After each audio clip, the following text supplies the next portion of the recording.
Shalom amigos, le habla Joseph, director de Jaime, y está escuchando el programa de Hashem, el Camino de Dios. Programa que llega a ustedes de parte del Ministerio de Jaime, el Ministerio del Árbol de las Vidas, el árbol que fuimos hertados. Gracias le damos al Todopoderoso por una vez más, permitirnos estar con ustedes aquí en PB 550, como todos los domingos, como de costumbre todos los domingos, de 7:30 a 8 de la mañana, un programa de media hora donde compartimos con ustedes lo que estudiamos durante la semana y específicamente el Shabbat, el sábado, en nuestro Bet Midrash, que en estos momentos se encuentra de forma virtual, dado la situación del COVID y que nuestro local fue afectado por el edificio que sufrió el temblor del 7 de enero. Esperamos pronto en el Eterno poder, después de normalizarse la situación con el COVID, poder tener un lugar donde podamos reunirnos todos y compartir juntos las maravillas que se encuentran en las palabras del Todopoderoso. Así que mientras tanto estamos de forma virtual. Todos los Shabbats a las 10 de la mañana comenzamos. Abro el salón de clase a las 9:30 y se reúnen, ya no he hecho una contabilidad exacta de ella, pero poco más de 50 personas de diferentes partes del mundo y del Bemidrash físico, con nosotros a estudiar la porción semanal de la Torah. Y luego en la tarde hacemos un comentario que transmitimos en YouTube, en Facebook y en nuestra plataforma digital de comunicaciones que también poseemos.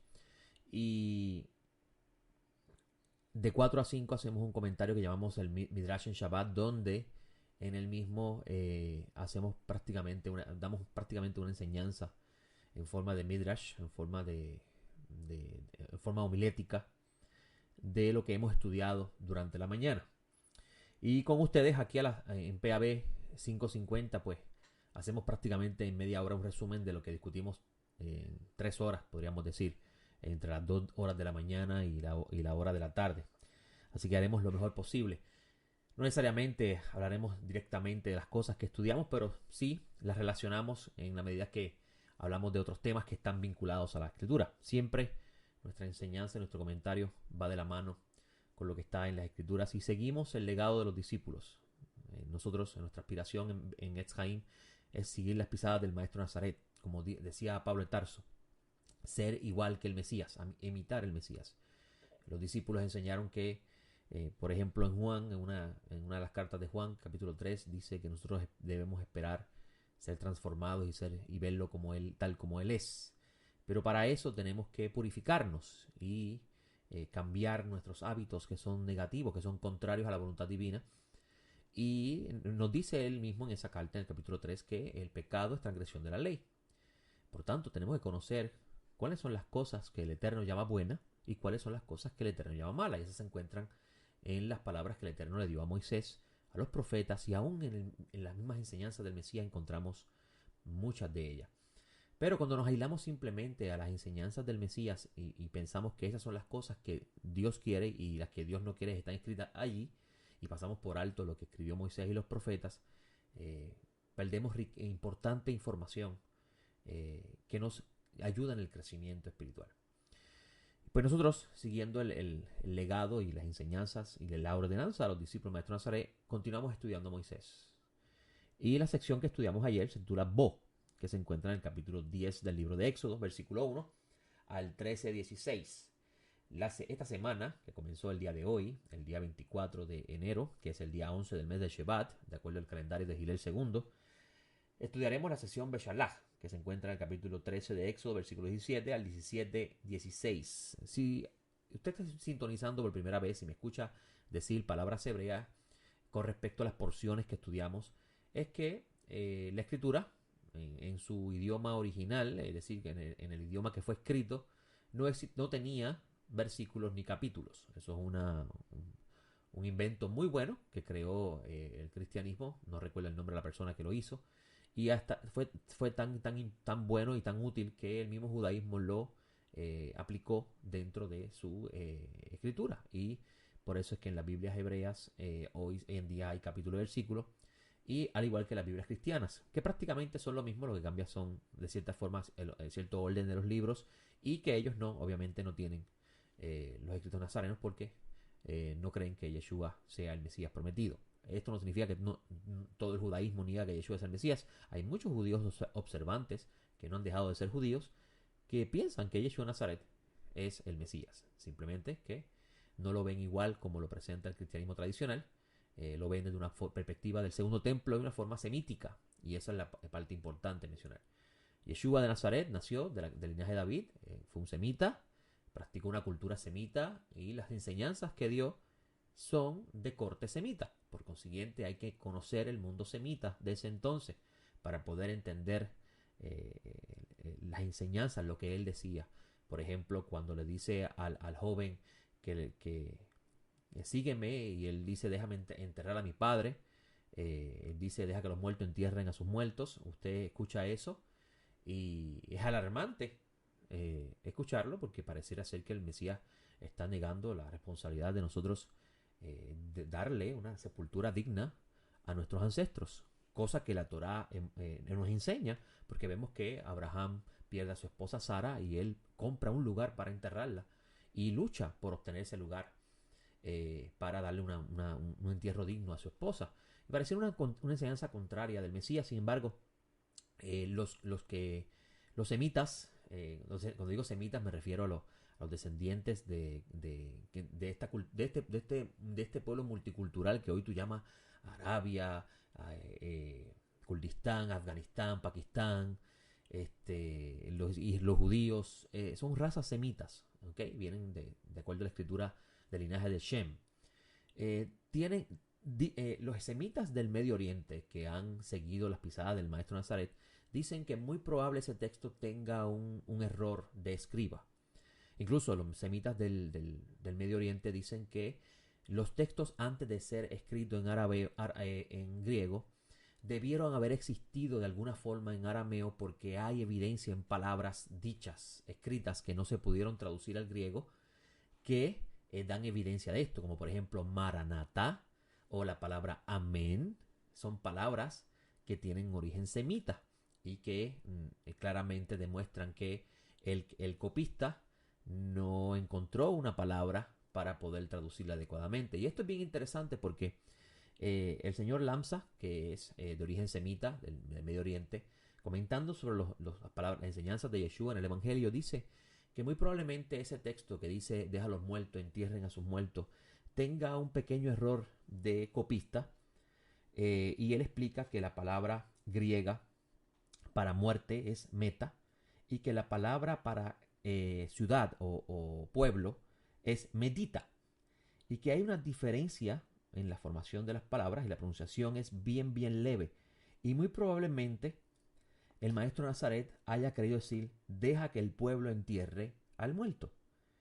Y eso haría mucho más sentido, porque el maestro Nazaret no podría contradecir las palabras de su padre. Y recuerden que el santo bendito sea le dio las leyes divinas al pueblo de Israel, y el Mesías mismo dijo que no venía a dejarlas sin efecto, y enseñó que aquel que enseñe contrario al valor que tienen las leyes divinas será considerado pequeño en el reino de los cielos. Y este señor Lamsa, que es semita de origen y sigue las pisadas del maestro Nazaret, dice que muy probablemente haya un error de escriba, y que esto es otra evidencia más de que muy probablemente los evangelios fueron escritos para el pueblo de la región en arameo, y cuando se comenzó a distribuir a los gentiles se comenzó a traducir al griego, y por eso las copias más antiguas que tenemos son las del griego, que datan de tiempo mucho después de la muerte de los apóstoles y de los discípulos. Y en este comentario que él hace dice algo muy interesante. Cuando el Lamsa dice que cuando el texto se podría entender como deja al pueblo enterrar al muerto, no significa que el papá de él llevaba muchos días muertos, porque la tradición semita enseña que la persona se muere hoy y se busca hoy mismo, a más tardar mañana en la mañana, a enterrarlo. No se podía esperar muchos días, porque el proceso que tenemos hoy en día de embalsamar a la persona no existía, no se practicaba en el pueblo de Israel. Los egipcios lo practicaban, pero no lo practicaban los hebreos. Y esto es muy importante saberlo. Entonces, muy probablemente lo que el Mesías, estas palabras del Mesías giran alrededor de deja que el pueblo se encargue de él. El papá del joven estaba muy enfermo, estaba próximo a morir, y el joven le está diciendo al maestro, déjame hacerme cargo de él, y una vez que él pase, a mejor vida, pues entonces yo te sigo los pasos. Y el maestro le dice, deja que el pueblo se encargue de enterrarlo, es decir, deja que el pueblo se encargue de cuidarlo en los últimos días y lo entierren. Y obviamente para nosotros esto es algo bien extraño, porque nosotros vivimos en un mundo donde la hospitalidad es algo que se ha perdido, pero en el mundo semita es bien, bien, bien normal la hospitalidad. Incluso un joven de Ponce, Puerto Rico, que posee varios negocios en un... Sé lo que estoy diciendo porque mi esposa lo conoce. En un viaje que él hizo al Medio Oriente, en Egipto, en Israel, él le llamó mucho a una persona que no es observante, no es creyente, una persona de mundo.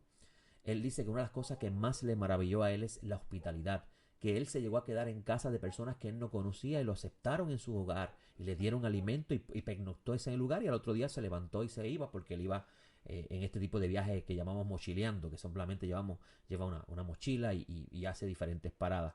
Y esto es una costumbre natural en el mundo del Medio Oriente, el mundo semita. Así que en ese sentido, el maestro le está diciendo al joven, el pueblo se va a encargar de él, entendiendo el asunto de la hospitalidad. Sígueme, vente conmigo. Y le comparto esto como introducción al programa, porque es muy, muy importante estudiar el origen, el principio y la forma de pensar de los escritos que tenemos en nuestras manos, porque así podemos regresar a la fuente, podemos regresar a la pureza del mensaje y podemos entonces entender verdaderamente lo que el maestro Nazaret quiso decir. Como les dije, ayer estudiamos la sección titulada Bo, que se encuentra en el capítulo 10, versículo 1 de Éxodo y termina en el 13, 16. Y en esta sección Bo se va a narrar las últimas 3 plagas que el Eterno va a herir al faraón de Egipto, porque éste se rehúsa a dejar salir a los israelitas de la tierra de Egipto. El Eterno había hecho un pacto con Abraham, iba a cumplir ese pacto con Abraham, y dentro de ese pacto le dijo a Abraham que el pueblo sería esclavizado en una tierra que no era la de ellos, que se iban a multiplicar grandemente, pero que el Eterno iba a juzgar a la nación que esclavizó al pueblo de Israel. Y estas son las plagas que vemos en el texto del libro de Éxodo, donde el faraón se rehúsa a humillarse, se rehúsa a ser humilde ante Dios. La palabra que utiliza el texto es la palabra anot, que viene de la raíz aná, que significa ser humilde. Y eso se encuentra en la introducción del texto, donde, mejor dicho, versículo 3 del capítulo 10, donde dice, Moisés y Aarón se presentaron ante el faraón y dijeron, así dice el Eterno, Dios de los hebreos, ¿hasta cuándo rehusarás humillarte en mi presencia y dejar partir a mi pueblo para que me sirva? Y la palabra humillarte ahí es la palabra anot, que viene de la raíz aná, que significa ser humilde. El faraón era un hombre arrogante, un hombre altivo, que no reconocía la autoridad divina y pensaba que Egipto era de él, y que era el dueño de Egipto, y que los israelitas también eran de él. En el mundo antiguo, los esclavos eran dueños de sus amos, o mejor dicho, al revés, los amos eran dueños de sus esclavos y eran propiedad de sus esclavos. Y el Eterno le está diciendo, no, ellos no son tus siervos, ellos son, él es mi primogénito. Lo va a encontrar la escritura que dice, deja salir a Israel, mi primogénito, mi hijo. Israel es llamado hijo de Dios en la escritura.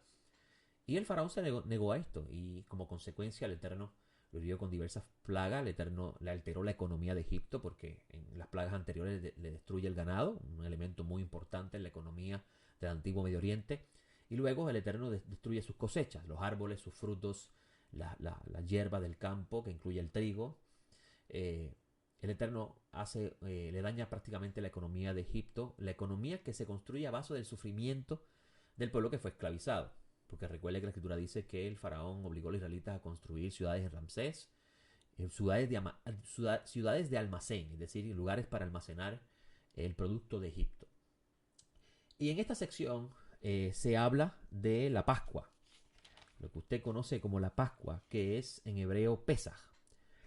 Se encuentra en el capítulo 12, mejor dicho, donde el Eterno habla a Moisés y le dice que tomarán un cordero y lo van a inmolar al atardecer del día 14 para que el pueblo lo pueda comer, y así marcar con la sangre del cordero las puertas de sus casas. Y la muerte, que sería la última plaga, la muerte del primogénito, saltaría, que viene de la raíz de Pesaj, Pasca, Pasaj, que significa brincar, saltar, la muerte, el ángel de la muerte saltaría a los hogares de las casas que tuvieran la marca de la muerte, la marca de, mejor dicho, del cordero, y así las casas que no tuvieran esa marca sufrirían la muerte del primogénito.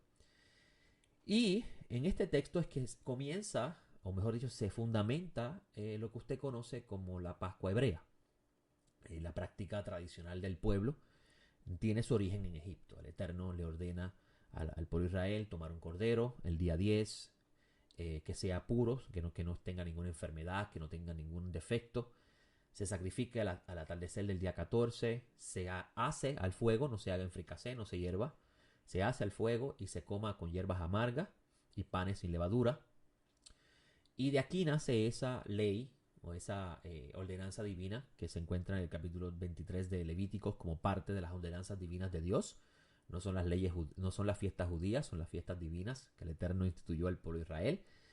Y la escritura misma dice que el extranjero que quiere participar de ella tiene que pasar por el proceso de la circuncisión, que no es otra cosa que unirse al pueblo, porque es una festividad que identifica a los que pertenecen a la alianza. Ahora, una cosa bien interesante que quería mencionarles es que de aquí es que nace este concepto, o esta ley y esta práctica bíblica. En Deuteronomio se comienza a fijar el lugar donde el Eterno desea que esto se ocurra. En Deuteronomio 16 habla de cómo en el lugar donde el Eterno escoja poner su nombre, allí se sacrificará la Pascua y se celebrará. Y eso se refiere a Jerusalén. Y por eso es que vemos en los discípulos, o mejor dicho, los escritos de los discípulos de la vida del Señor, al Mesías celebrando la Pascua. Lo que usted conoce como la Cena del Señor, que le llaman otros la Eucaristía, realmente era una fiesta de Pascua, una cena de Pascua, una cena de Pesaj. Eventualmente, lamentablemente, el cristianismo gentil, pues en un periodo de la historia, intentó divorciarse de todo lo que pudiese identificarlo como judío, olvidando que el Mesías era de origen judío y sus discípulos también. Y pues se instituyó lo que se conoce como la Cena del Señor, donde hoy en día muchas personas no saben que lo que se conoce como la Cena del Señor realmente era una cena de Pascua. Y usted va a encontrar, por ejemplo, en el capítulo 26 de Mateo evidencia de esto, donde dice en el versículo 17: en el primer día de los ácimos, es decir, el primer día de panes sin levadura, los discípulos se acercaron a Yeshua diciendo: ¿dónde quieres que te preparemos para comer la Pascua? Ahí vemos claramente evidencia de que el Mesías, los discípulos están preguntándole: ¿dónde quieres que preparemos la cena de Pascua? Y él le dijo: ir a la ciudad a tal hombre y decirle: maestro, mi tiempo está cerca. El maestro dice: mi tiempo está cerca. En tu casa celebro la Pascua con mis discípulos. Y continúa el texto diciendo: los discípulos hicieron como Jesús le ordenó y prepararon la Pascua. Y llegando el atardecer, estaba reclinado a la mesa con los 12. Esa palabra es muy importante, llegando al atardecer. ¿Por qué? Porque usted lee el capítulo 12 de Éxodo y va a encontrar que la instrucción dice que al atardecer, es decir, a la llegada de lo que usted conoce como no es día ni es noche, van todos a sentarse a celebrar la cena. Y Yeshua está haciendo esta cena con ellos. Usted va a encontrar también evidencia de esto en el capítulo 14 de Marcos, versículo 12, que dice lo mismo. El primer día de los ácimos, cuando sacrificaban la Pascua, le dice a sus discípulos: ¿dónde quiere que vayamos a preparar lo necesario para comer la Pascua? Y él ordena a los discípulos que vayan a ese lugar y hablen con ese hombre, le diga que allí es donde quiere preparar el maestro la Pascua, y allí el maestro celebra la Pascua. Así también vas a encontrar en Lucas capítulo 22 la misma información. Así que tenemos 3 testigos que nos evidencian que lo que usted conoce hoy como la cena del Señor realmente era una cena de Pascua. Y el maestro de Nazaret dijo: haced esto en memoria de mí. Y si nosotros somos sus discípulos, pues debemos hacer eso en memoria de él. Debemos buscar cuál es la fecha donde se celebra la Pascua y debemos hacer lo que él hizo. Cosa interesante. Muchas personas dirían: ¿usted me está queriendo decir que tenemos que matar un cordero y comerlo? No, amigos. La Escritura dice que el cordero debe ser sacrificado en el templo de Jerusalén y comido en Jerusalén. Quiere decir que al no haber templo y al no haber sacerdocio en función, en ese entonces, pues no se puede celebrar la Pascua como está establecido en la Escritura. Pero el Mesías dejó algo muy interesante, dejó una instrucción a sus discípulos con respecto a ese día. Y es que si usted observa el ceder que él hace, el orden que él hace de Pascua, él se enfatiza mucho en el pan y el vino. Y es interesante porque cuando estudias la literatura semítica, la literatura del pueblo de Israel y la forma en que ellos tienden a esconder misterios de la escritura, se sorprendería con las cosas que encontramos en ella. La palabra pan y vino, yayin, cuando usted suma las letras hebreas, le va a dar el mismo valor numérico que la palabra Pascua. La palabra Pascua y Pascua es el nombre del Cordero. Lo va a encontrar en el capítulo 12. El Cordero es la Pascua. ¿Okay? Así que el maestro está diciendo que el que coma pan y coma vino es como si estuviera haciendo la Pascua. Y por eso es que él dice en ese ceder, el pan representa mi cuerpo y el vino representa mi sangre. ¿Por qué? Porque esa Pascua representa el día en que la muerte saltó la casa que fue marcada con esa sangre y la casa que comió ese cordero. Y por eso que usted va a encontrar que los discípulos enseñan que aquel que es del Mesías, la muerte no reina sobre él, porque ha sido marcado con la sangre del Mesías, ha comido del cordero que es el Mesías. Hay un mensaje bien, bien hermoso cuando comprendemos las cosas de acuerdo al pueblo que recibió la revelación divina. Y la pregunta que todos nos hacemos es, ¿cómo es posible que el Mesías haya celebrado la Pascua y Juan nos diga que murió en la Pascua? Hay una aparente contradicción. ¿Cuál de las dos informaciones es cierta? Incluso el año pasado, cerca de la fecha de la celebración de Pascua, de una enseñanza de dos partes que se llamaba El Gran Dilema. ¿Celebró o murió en Pascua? Y en esa enseñanza, que está disponible en YouTube, explico cómo en la época del Segundo Templo existió un conflicto, había un conflicto con respecto a los calendarios. Y esto ocurre como consecuencia de la invasión griega a la tierra de Israel. Cuando los griegos, específicamente bajo el dominio de los Seleucidas, específicamente Antíoco, cuando intentó imponer el helenismo en el pueblo de Israel, con ello vino a la misma vez un cambio en los tiempos. Daniel habla sobre eso. Y una parte del pueblo, una parte del liderato del pueblo, fue influenciado por este helenismo y adoptó esta forma de contar el tiempo, y otra parte del pueblo no lo aceptó. Y a partir de entonces comenzó un conflicto de cómo se contaba el tiempo, cuál era el calendario correcto. Y hasta el día de hoy todavía hay ciertos sectores que debaten sobre ese tema. Y usted va a encontrar y es un detalle muy interesante, y gracias al Eterno que tenemos tiempo para hablarlo, que Juan en su evangelio presenta a Yeshua como el Cordero de Dios, que muere por los pecadores del mundo. Eso es un detalle muy importante, algo que no presentan los evangelios sinópticos. Los sinópticos son los Marcos, Lucas, Mateo. Juan hace mucho énfasis en su evangelio de que Jesús de Nazaret muere por los pecadores. Y es lógico encontrar, la palabra lógica no es una palabra que deberíamos usar aquí, pero es la que me sale al momento. Sería razonable encontrar el por qué él coloca a Yeshua muriendo el día que se debe sacrificar la Pascua, a diferencia que de los otros evangelios. Y conociendo, esto, amigos, toda esta información que les estoy compartiendo es producto de mis estudios de los rollos del mal muerto. Y conociendo esta información que le estoy presentando, pues puedo ayudarle a usted a armonizar esta contradicción que aparece en los evangelios, que no es ninguna cuando conoces la historia del Segundo Templo y las cosas que estaban sucediendo. Juan está presentando al Maestro Nazaret morir por los pecadores. Incluso cuando usted mira todo el evangelio de Juan, Yeshua es presentado como la luz y le está hablando a los que están en oscuridad, y los que están en oscuridad no lo entienden, y él le dice: ustedes no son de mis ovejas y van a morir en sus pecados. Y para Juan, en su evangelio, Yeshua está muriendo por aquellos que han cambiado los tiempos de Dios. Eso es bien importante. ¿Por qué? Porque el sacerdocio de ese entonces está llevando a la muerte al Mesías, y ese mismo sacerdocio era el encargado de hacer el sacrificio de la Pascua. Y están haciéndolo en el tiempo no indicado.